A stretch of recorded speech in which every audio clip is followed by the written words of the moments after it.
Hello and welcome back, and let's jump into a TBR right away because I just am actually really excited about what I'm doing for my TBR for April. Now, April is my birthday, so yay. But I'm doing something a little bit different in April just because I usually tend to do something a little bit different in April. And the main reason for that is that April is National Library Month, at least here in the States, and I work at a public library. So I decided what better way than to have this month be me reading mainly only library books. Now, I have this habit, partially from working at the library and partially because I've had this habit for a very long time of ordering a lot of library books. So, and at this current moment, let me pull up some numbers for you really quickly. I have a lot of library books checked out. To the point, I have 20 library books checked out right now. Yeah, in one magazine. So there we go.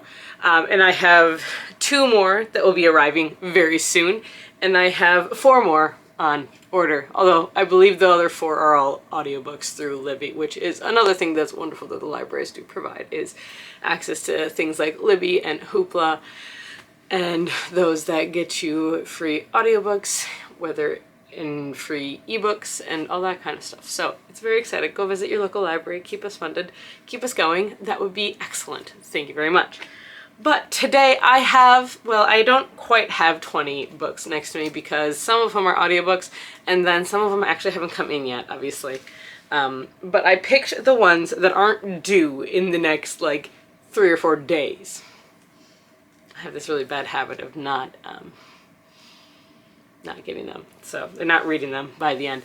And I've decided to do my TBR this month by rolling the die still, and it's gonna choose what library book I read from my collection. So I'm gonna go through the numbers really quickly, all of the books that I'm going to have as options, and what the rolls mean, because I have added things to this game. So for those of you who don't know, I have a giant 20-sided die that we used for our wedding very briefly, and now it just sits at our house. So I decided to make a TBR game with it. And basically what usually happens is I roll the die, and it tells me which shelf I am choosing from. Since this month I am doing a specific book rather than a shelf, it's a little less up to choice for me, but that's okay. My hope is that if I get through these, I'll also still be able to read some of the other ones as well, because all of these books I do really want to read. Thing to note for the dice, there are 2 numbers that are most important, honestly, on the dice that add something or take something away from my TBR. As in any sort of dice roll, a nat 1 is the worst roll you can get, and so if I get a nat 1, I will be adding an extra roll to my TBR, so I will end up reading more books. And then if I get a nat 20, which is the best roll that you can get, I get to choose which book I want to read. So that's the hope. Last month I did not complete my TBR, so I will be rolling 7 times to begin with. I am still counting that, even though normally I reset in April because it's my birthday. I'm not gonna do that because I just reset in January. So let's go. We're gonna start with roll number 1. Actually, no, we're not. We're gonna go through the books first. So let's get going. I'm gonna go through the books. They all are numbered and I have them all in a spreadsheet on my computer. So yes, I got a laptop. It's so handy.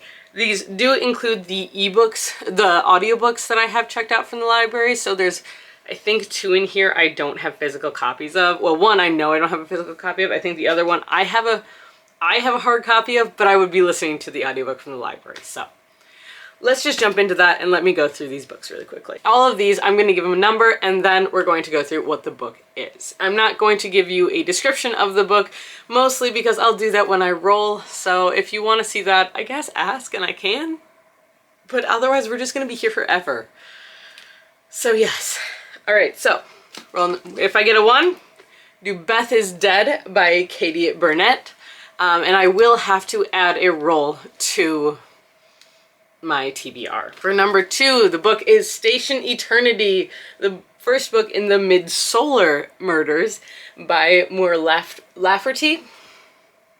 So sci-fi. If If I roll a 3, it's Murder Your Employer, the first book in the McMaster's Guide to Homicide series by Rupert Holmes. You can tell I was in a bit of a murder mystery mood lately. If I roll a 4, Overgrowth by Mira Grant. This is a chunky one. I have started it before. It is dense. If I roll a 5, is going to be one of the audiobooks I have, and that is Working Stiff. 2 years, 262 bodies, and the making of a medical examiner by Dr. Dooley Malik and T.J. Mitchell. So this is an audiobook, and it is also nonfiction. It is one of the nonfictions on my list, because I do also still read nonfiction as well. If I roll a 6, it's The Legend of the Nine-Tailed Fox by Katarina Kwan. Look how cool this cover is. If I roll a 7, Deja Dead by Kathy Wright. This is a book that I want to read so bad, so I will hopefully be reading it no matter what. If I roll... if I roll an 8, The Red Winter by Cameron Sullivan. This is also a bit of a chunky book and is very boxy, which is strange. And if I roll a 9, it's going to be Monkey Wrench by PJ Tracy. This is the first book in a series. I don't remember what the series is called, but this is an older one. Came out back in 2003. So, but... Alright, if I roll an 11... Nope, I gotta do 10 first. If I roll a 10, it's going to be Red Queen by Juan Gomez Jurado. This is the first book in a series as well. I believe a completed trilogy, or just a trilogy that's in the making. I don't remember what the series is called, though. Oh, the Antonia Scott trilogy. So it is a completed trilogy. There you go. If I roll an 11, it's going to be The Sanatorium by Sarah Pierce. This is, again, the first book in a murder mystery series. I have a theme going on, can you tell? If I roll a 12, we have In Cold Blood by Truman Capote. This has been on the list for a very long time for me to read. If I roll 13, it's Concerning Those Who Have Fallen Asleep, which is Ghost Stories by Adam Soto. Series of short stories. If I roll a 14, this is a book that has not come in yet, that I ordered, that I know is coming. It should arrive probably tomorrow, honestly, at the library, so I'll get it soon. And that is Cape Rage. This is the second book in the Danny Barrett series by Ron Corbett. If I roll a 15, I am going to read The House in the Pines by Anna Reyes. If I roll a 16, this is a book that I physically have, but I would be listening to the audiobook that did just come in, and that's Warrior Princess Assassin by Bridget Kemmerer. I have the physical copy. I would be listening to the audiobook, though. If I roll a 17, we have Paula Santiago and The River of Tears by Teclor K. Mejia. This is the first book in a middle grade series that is part of the Rick Riordan Presents. If I roll an 18, I will read Vanessa Yu's Magical Paris Tea Shop. And then if I roll a 19, oh, big book, I'm going to read Dragon Rider by Taran Motheru. Now, the Nat 20, like I said before, I will pick the book that I read. So, with all of that out of the way, let's hop right into the rolls. I know I went through those really quickly, and these books are kind of all over. Oh, I have one more I need to talk about. So, since this is a dice roll and I'm not actually taking numbers like off the dice when I roll them, I have a backup. I only have one right now, but I could have more if I need them. But if I were to roll a number twice, I have a backup book that I own, and that's going to be Typewriter and the Guillotine, An American Journalist, a German Serial Killer, and Paris on the Eve of World War II by Mark Broad. So this will be the backup in case I roll the same number twice. Now, if I roll the same number twice again, I have another book that will be coming in, and that's going to be To Cage a Wild Bird by Brooke Fast, which is a new book that I've been waiting for a very long time to read this one, so I'm very excited.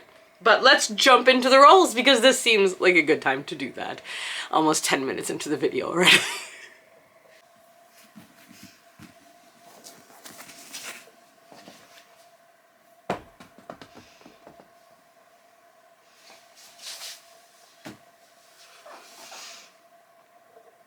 Roll number 1, I got a 14. 16, and so for that I will be reading Cape Rage, which is the second book in the Danny Barrett series by Ron Corbett. So I read the first book last year, I believe, and this is a police procedural. He is an FBI field agent who solves the crimes that take place basically in a wilderness. He grew up on a he grew up working with loggers, and so he knows this world very well, and he's kind of mixed up between that and then the mob worlds and how they all intersect.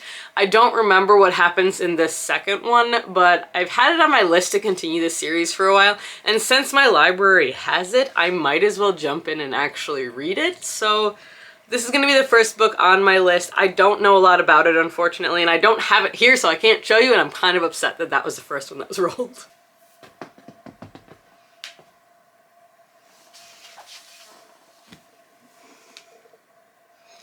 Alright, the next roll that I got, I ended up with Overgrowth by Mira Grant, which I had said before, this is a chonker. This one's a difficult one to read. So, I have started this one, I think, twice, and I haven't gotten very far because it's a very dense book, but I absolutely love Mira Grant. One of my favorite books of all time actually is another book by her, and that is Into the Drowning Deep. So I have high hopes for this one. I know I haven't had good luck yet, but I'm hoping if I sit down and actually, like, dive into it, that'll help. But this, I'm just going to read the summary of this one really quickly. I am very excited, actually. So, this is just a story. It can't hurt you. Mira Grant writes horror, by the way. Since she was 3 years old, Anastasia Miller has been telling anyone who would listen that she's an alien disguised as a human being, and that the armada that left her on Earth is coming for her. Since she was 3 years old, no one has been willing to listen. Now, with an alien signal from the stars being broadcast across the world, humanity is finally starting to realize that we've already been warned, and it may be too late. The invasion is coming. Statia's biological family is on the way to bring her home, and very few family reunions are willing to cross the gulf of space for just one misplaced child. What happens when you know what's coming and just refuse to listen? I've heard mixed things about this one. I've heard people enjoy it, but I heard people take a while to get through it. So I have seen that in the little bit that I've read, but I'm curious to see what I end up thinking about it. So I am excited to read this one. Hopefully I can knock it off my TBR.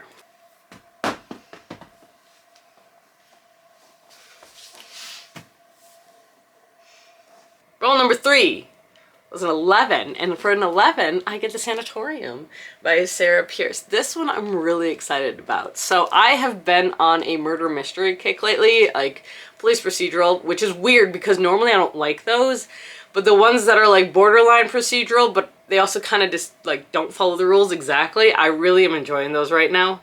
I've been binging Forensic Files on Hulu. I don't know, I'm in a weird mood. So, but this is the first book in a series. And again, I'm just going to read the description here of this one. This is also a debut novel, and it was picked for Reese's Book Club, which, that's pretty exciting. Congrats. Half hidden by forests and overshadowed by threatening peaks, Les Sommets has always been a sinister place. Long plagued by troubling rumors, the former abandoned sanatorium has been renovated into a 5-star minimalist hotel. An imposing, isolated getaway spot in the Swiss Alps is the last place Eileen Warner wants to be. But Eileen's taken time off from her job as a detective, so when her estranged brother Isaac and his fiancée, Laure, invite her to celebrate their engagement at the hotel, Eileen really has no reason not to accept. Arriving in the midst of a threatening storm, she immediately feels on edge. There's something about the hotel that makes her nervous.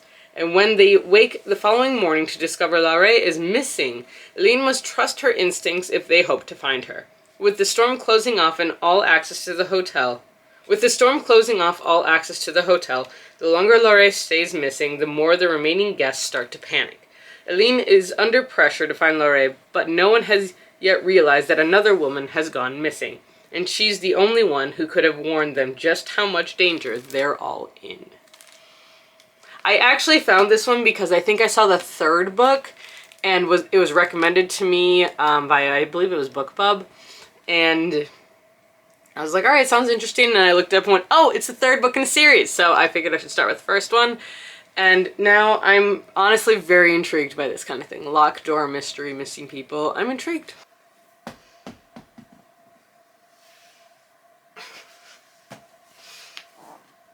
All right. Oh, roll number 3. So this one is going to be fun. I have Murder Your Employer by Rupert Holmes. So this is a shorter book. I think it's like 300 some odd pages. Yeah, 380 some odd pages. But this follows a school where you're taught how to murder people. But basically you have to submit an essay essentially telling why it is you want to kill this person. And if they find it to be a legitimate reason, they will teach you how to kill them. And I think that's amazing.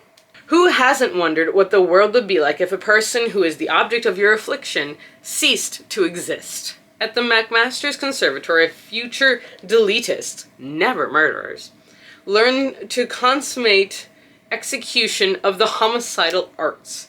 To this sumptuous campus come 3 memorable classmates, self-effacing Cliff Iverson, troubled Gemma Lindley, and Hollywood diva Doria May, all of whom have suffered menacing employers who richly deserved a dead denouement. I'm sorry, I didn't expect there to be such challenging words in this. I can pronounce them in my head, just not out loud. Under the tutelage of Dean Harbinger Harrow and the fascinating faculty of McMaster's Halls of Poison Ivy, they hone their craft, each hoping to finesse a perfectly masterful murder. So they're learning how to murder people because they feel they deserve it. I believe this is supposed to be a series. I'm not positive. I haven't seen anything about a second one, but it does say volume 1. So, there we go.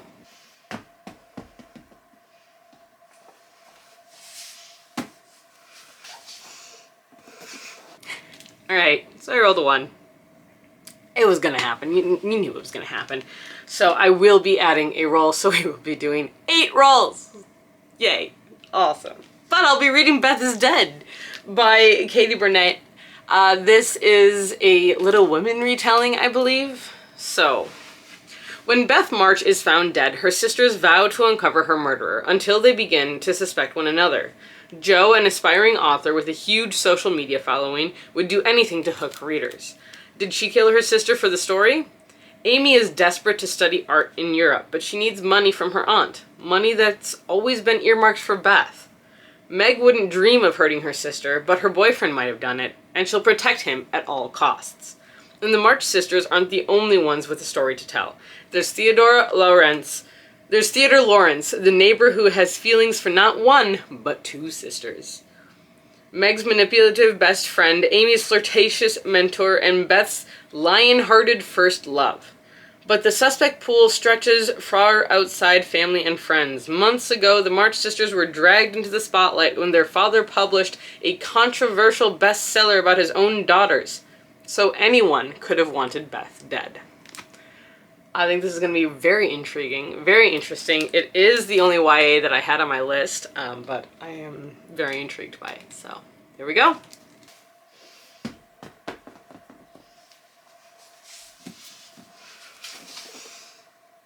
Alright, I rolled a 9 for roll number 6, and that means we're going to read Monkey Wrench by PJ Tracy. This is the first book. It is a debut, and I believe PJ Tracy, PJ Tracy is the pseudonym for the mother-daughter writing team of PJ Lambrecht and Tracy Lambrecht. So, yeah, so both of them, which is really exciting. So it's a mother-daughter team who are writing these, who live in Minnesota and California. And it's their first thriller. So, yes, I'm excited. I think this sounds really interesting. It's advertised as Janet Ivanovich, means Fargo. Yeah. Haunted by a series of horrifying and violent episodes in their past, Grace McBride and the oddball crew of her software company, Monkey Wrench, create a computer game where the killer is always caught, where the good guys always win. But their game becomes a nightmare when someone starts duplicating the fictional murders in real life, down to the last detail. By the time the police realize what's happening, 3 people are dead, and with 17 more murder scenarios available online, there are 17 more potential victims. While the authorities scramble to find the killer in a city paralyzed by fear, the Monkey Wrench staff are playing their own game, analyzing victim profiles in a frantic attempt to discover the murderer's next target. In a thriller populated by characters both hilarious and heartbreaking, a rural Wisconsin sheriff, 2 Minneapolis police detectives, and Grace's gang are caught in a web of decades-old secrets that could get them all killed. I also love that it takes place in the Midwest because I feel like very few mystery thrillers, any of that, take place outside of a huge city. And so I'm very excited that it's not in like New York or California or Texas. I feel like that's where they all are. I don't know. All right. Roll number 7.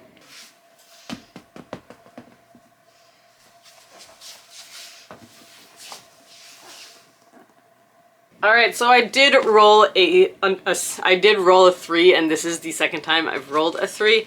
So I will be reading my backup, which is a typewriter and well, it does say the, but it's underneath the sticker. It's The Typewriter and the Guillotine, an American journalist, a German serial killer, and Paris on the Eve of World War II by Mark Broad.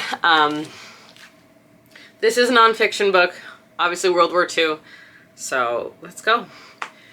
In 1925, Janet Flanner took an assignment to write a regular letter from Paris for a light-hearted magazine called The New Yorker, started by some friends in New York. Her employer, the self-conscious, apolitical Harold Ross, sought only breezy reports on French art and culture. But as she woke to the frightening signs of rising extremism, economic turmoil, and widespread discontent in Europe, Flanner ignored her editor's directives, reinventing herself, her assignment, and the New Yorker in the process.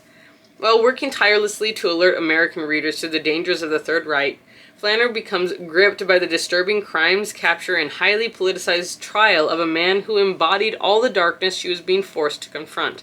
Eugen Weidmann, a German con man who killed 6 people in and around Paris in the late 1930s. The Typewriter and the Guillotine offers the personal and professional coming-of-age story of an indomitable journalist set against a glamorous high-stakes backdrop, a tightly coiled drama full of romance and intrigue. So I'm intrigued. I think it sounds very interesting. Yeah, so I didn't realize it's about like the turning point for the New York Times, or the New York Times, the New Yorker. So that's cool. That'll be exciting. And that means that I have to read a nonfiction, which is good. I need to read a nonfiction. One more.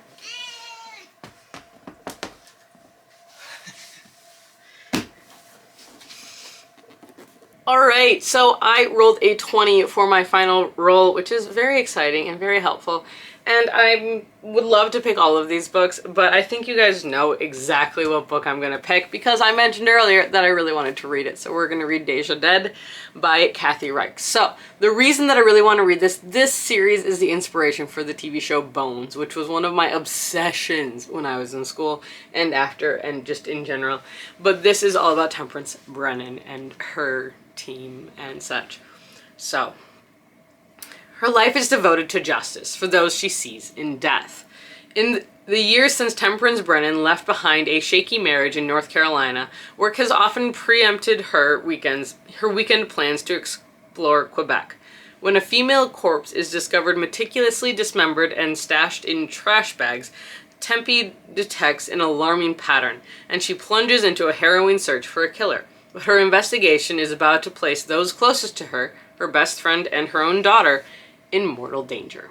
So, I think this sounds so interesting, and I've always wanted to dive into Kathy Reich's writing. I see a lot of her books are out again. I see a lot of her books at the library. I see a lot of them going out. And I want to know the hype. I want to read where the Bones series came from. So I'm super excited about this. Yay. Alright. So, I ended up having to roll 8 times. I have 7 books here because the 8th one has not come in yet. So we were also missing Cape Rage. So here's my pile of books for April. They're all library books. I will probably try and finish some of the books that I've started as well this year. but we've got Cape Raid by Ron Corbett.